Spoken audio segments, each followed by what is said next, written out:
Hi everyone, welcome to another episode of Ray Hall Tech. Today I want to talk about storage. Now, if you're like me, you have a lot of files on your computer taking space. This could be anything from documents that you've typed, photos, videos, music, etc. And in my case, I have 10 years worth of computers where my files may not have been consolidated completely, so I may have files on laptops and desktops over the years that I didn't get into a singular location. And as a home user, you have a couple solutions for this that aren't necessarily very expensive and don't require a lot of technical know-how. So your first option is to buy online services, which is usually a monthly or an annual fee. Companies like Google, Microsoft, and Apple offer services like that for what I think is relatively inexpensive. But in addition, maybe you don't want your files in the cloud, but you'd like to have them local because they're a little bit closer to home, they're faster to access, something like that. And in those cases, you can use USB drives or USB thumb drives. And the last option is a NAS. Well, when it comes to USB drives, you can drop a drive. If you're like me, you leave them in your pocket and they get washed. I've had a lot of drives like that be damaged because I carry them around, they fall out of my desk drawer, things like that. So I think the best option for file storage, not necessarily backup, but just file storage, is a NAS. So I bought this Buffalo TerraStation. These are available from many retailers. For example, I got mine at Micro Center. You can buy them at Amazon, Newegg, probably even find them locally at Target or Walmart in some areas. But having a NAS gives you the advantage of having your files stored on your network, and then they're accessible by everybody on your network. It doesn't matter necessarily if they're on a tablet or a phone, a computer that's Windows, Linux, or Mac. And they offer a lot of advantages. So for home storage, I would definitely recommend a NAS. So I want to show you how this TerraStation gets set up and how easy it is to actually use. So let's get into it.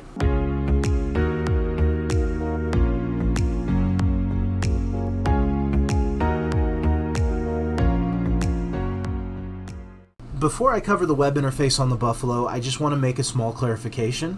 I'm recommending an off-the-shelf NAS product for home use because of the simplicity in setting it up. You can always use a Windows or Linux computer and set up file sharing from there, or you can buy purpose hardware and set up software like Unraid or FreeNAS to do the same thing. But the level of experience involved can be a lot more significant and may not be what most home users are looking for. So again, that's why I'm recommending the off-the-shelf product. In this particular video, I have a Buffalo product, but I'm not recommending Buffalo specifically. I'm just recommending the type of product of a network attached storage device. So let me go ahead and get logged into the web interface here. After unboxing the Buffalo, I got it all plugged in and it went through a getting started wizard. So it was really easy to set up out of the box. It took 5 minutes and it was ready to go. The out-of-the-box setup doesn't meet my needs quite specifically the way I wanted, so I'll talk about that in just a second. But the first change that I made is I set up a static reservation for this link station. What that means is that when I first plugged this into the network, the router from my ASP gave this Buffalo an address. I then logged into the router and set it so that it always gets the same address. And you can see up here, it's 192.168.1.105. I always recommend doing that for storage devices and servers and printers. That way they're always in the same spot and you know exactly where to go to find them. If something's not working, you can do basic level troubleshooting and you'll know that it didn't switch from device 105 to device 225 some reason that your DHCP server decided it needed to change.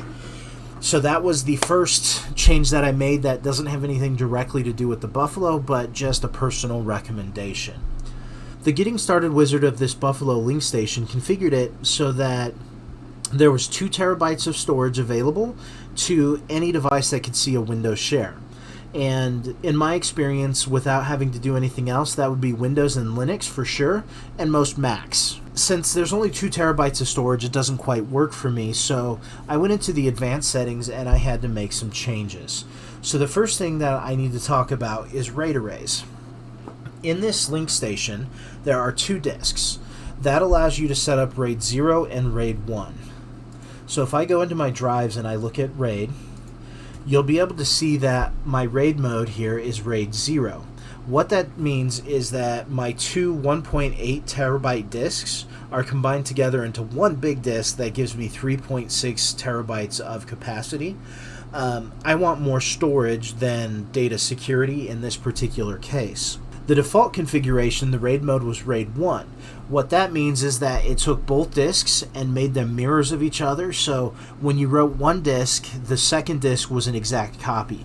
That provides some data security because if one of the drives physically fails, the other drive will keep running and have all of your data, and the system can just tell you that there's a problem. In my case, I changed from the default because I wanted the 3.6 terabytes of capacity. You can see right now that I'm 27.9% used. That is the storage from one of my devices. I still have storage from some of my old computers and then my wife and kids systems to combine onto this, plus I have my laptop files to combine onto this. So when all is said and done, I think I'm going to be using about 60% of this storage space. So that's something to think about when you buy your NAS, is how it's going to be configured with the drives. So again, on the front of my box it says it's a 4 terabyte NAS, but only 2 terabytes was usable out of the box. The other cool thing that this NAS does, you can see here USB drives. If I open that up, I have a Western Digital Passport plugged in, so that expanded the storage by 150 gigs. This is actually a really old USB drive, and I'm just transferring files from it onto the link station. But once I'm done with that, I can format this and I can carry it around like I do most of my other drives. So from a storage perspective, a NAS is really easy to use, especially when it's off the shelf. You don't have to do much configuration. This NAS was up and running in about 5 minutes. Now that we've talked about drives and how they're configured, in this particular NAS, whether you're using 2 terabytes of space or 4 terabytes, I'm going to hit file sharing. And I'm going to go ahead and open up file sharing here real quick. So here I have an info drive. This is created with the Buffalo software. I don't know if other manufacturers do this, but this has digital copies of the manuals and the software that Buffalo wants you to use with their link station. USB Disk 1 is a share that was automatically created when I plugged in that Western Digital Passport. Public and movies are shares that I created specifically for my own purposes. And just real quick, you can see SMB is turned on all of these, even though it doesn't show on info, it's on. But that is so that my Windows computers or Linux and Mac that can see Windows shares can see that stuff. That's what's important to me for my home network. I don't use Apple File Protocol or FTP for the purposes of my home network. And then this movies also uses a DLNA server. That's kind of outside the scope of this video, but that is one thing that a lot of NASs give you the capability to do. And then finally, web access isn't on, but web access is what lets you share with phones and tablets. I just don't have that turned on right now. That's pretty much all I want to cover in the web interface, but the system is running pretty well. So what I'm going to do is go ahead and open it up. And on my Windows computer here, you can see that info share, the movies and public share, and then USB Disk 1. So like I said, if I open up info and hit English, there's the product manual. I guess it doesn't have any other software. I'm thinking of the CD there. But then I'm going to jump back. Alright, outside of info, I have movies. Again, these movies are just for my DLNA server so that I can stream movies directly from this Buffalo instead of having to have them on a computer that's dedicated for that. And then public, this share here, this is my main share that I'm going to use to talk to most people. So here I'm copying my Windows 10 DVD that I downloaded from my volume license service center, and I'm only getting about 30 megabytes per second. Now I'm copying from the Buffalo to my computer, and I'm getting this Windows security pop-up. This is just because Windows doesn't recognize it as an actual Windows device. This Buffalo, I'm going to assume, is using some kind of Linux kernel on the back end and sharing files with Samba, and so it's just giving me this message that it might be harmful. It's really not harmful, so I'm just going to hit OK. But now I'm copying from the NAS to my local computer, and you can see I'm getting about 52 megabytes per second, or about 500 megabits. Now that I've discussed some of the basic configuration of this NAS and performed some testing, the biggest question are, what are my thoughts? And the first thing that comes to mind is the speeds. So I have a Ryzen 7 and an X570 motherboard, and my switch that I'm wired into is an HP Enterprise switch. So I'm not using Wi-Fi or anything like that. So the slow speeds I don't think are caused by my hardware. I think it's caused by the network storage device itself. Again, I was going for a low-cost home device, so I think the RAM and processor of the NAS just aren't designed to handle that full gigabit speed. And in most cases, that's not going to be an issue. I think that the slow speeds might hit somebody if they're seeding a lot of data in the beginning to transfer a lot of files off of their computer at the start, but then you wouldn't really notice it as time goes on. And so I'm going to say at this level, the trade-off of speed and cost is going to be well worth the NAS to get a home user up and running.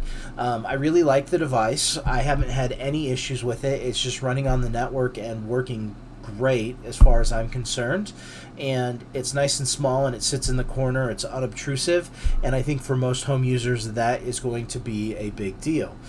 So if you like this video, give me a thumbs up. If you didn't like the video, give me a thumbs down. Either way, put some comments down there for me to improve my channel, and I will see you in the next video.